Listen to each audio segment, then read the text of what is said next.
Welcome to Super Dually 2.0. We're going to cover everything we hate about the Super Dually, some other configurations we could have done, something you could do, and just some other options we've seen on the internet. Starting off, this is a 2005 Super Duty frame, which means we have the nice coils in the front instead of leaf springs, so we don't ride like a bulldozer going down the highway. I was super obsessed for whatever reason when we built this truck to make the frame not show at all. I've seen some people swap these onto Duramax frames, and Chevrolet has this big swoop in the frame. So it always hangs like the whole frame right out of the bottom of the truck. Even on the Chevy trucks that came on the frame, I don't like how they look because they just hang down so low. So I was super obsessed with keeping this nice and tight. It looks great. Only problem is when I went to do the exhaust, there's like no space. So we did that funky little triple S deal coming out of the back of the turbo to get around the starter to come out of the frame. Had we either put it where Ford had it from the factory or even raised all the mounts to the top of the frame, which realistically probably only would have had about a third of the frame showing out of the bottom of the truck, we could have cleared that exhaust a lot easier. The other thing with raising it up, it would have been easier to put I wouldn't have had to cut the bed supports out to get the fuel tank to fit, which wasn't a big deal. And doing that, it would have had a lot more height between the hood and the top of the motor, so I could have run a different intake horn. It just kind of would open up the whole world of possibilities as far as that. I wouldn't have this massive transmission tunnel, which isn't a big deal. I mean, it's a big transmission. Even in the Ford, it's got a big transmission tunnel.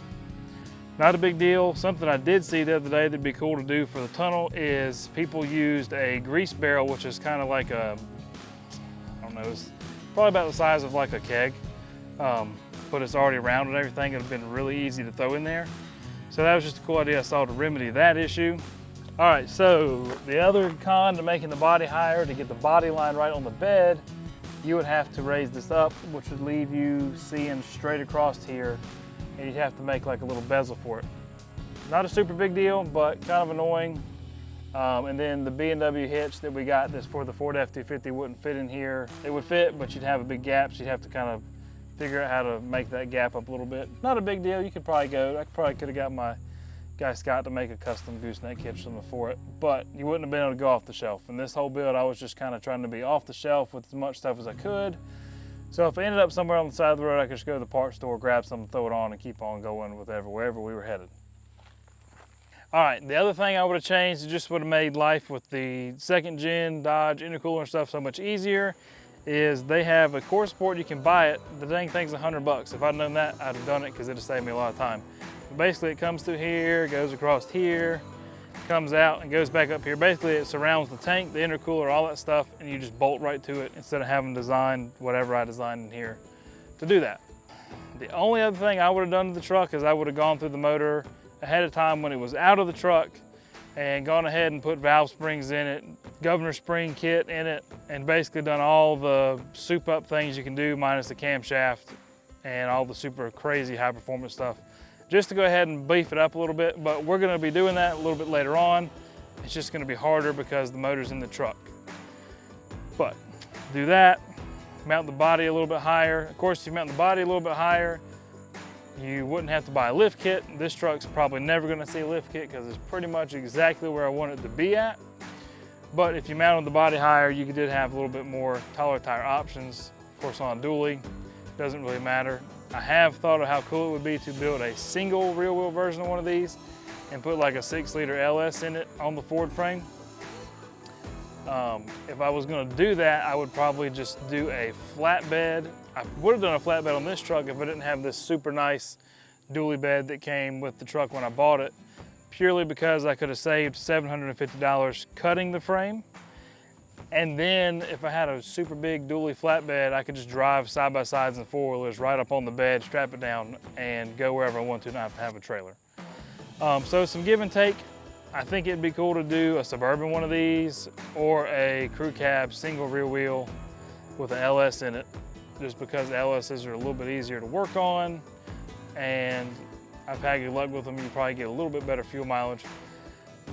I don't see doing a Blazer one on the F-250 frames just because you'd have to cut the frame pretty much in half But definitely, if you're gonna do a chassis swap for four-wheel drive or anything like that, and you're gonna do Ford axles, you're better off just to buy the frame, because you're gonna pay $2,000 for the frame, for the axles, regardless whether or not you get the frame. So that's the way to go.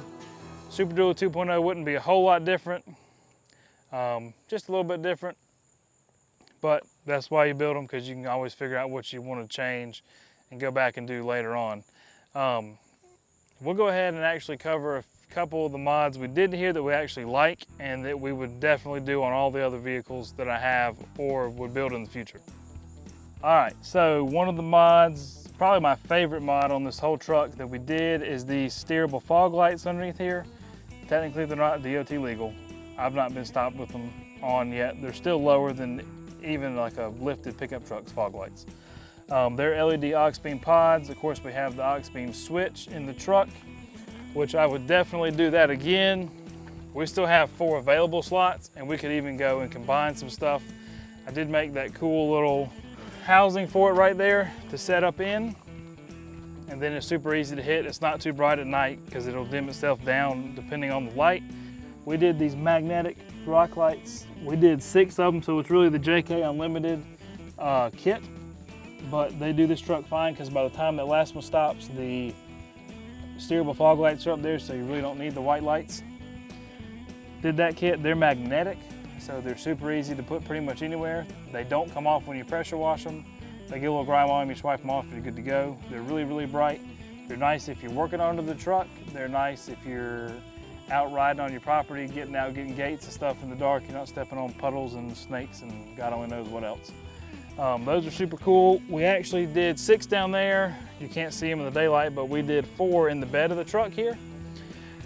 And then the other mod that a lot of these trucks never came with is this courtesy light and third brake light setup here.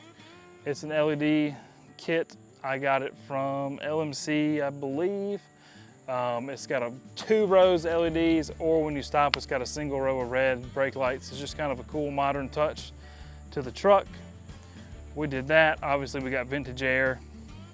The mod I need the most, that I don't have yet, is tent to help that air condition out, one, and so that people riding in the back aren't just getting blasted in the back of the head with sun when the sun's behind you.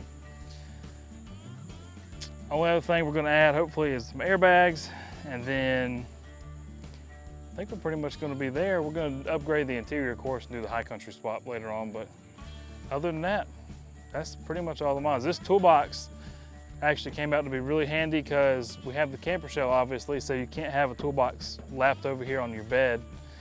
But they make this chest one, and then I put it on some 3-inch aluminum tube to get it up a little bit higher.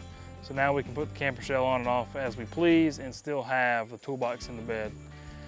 Some stuff we're thinking about adding is some sort of winch bumper, whether that be a big ranch hand or just a custom kind of slimline, like a Warren type deal winch bumper.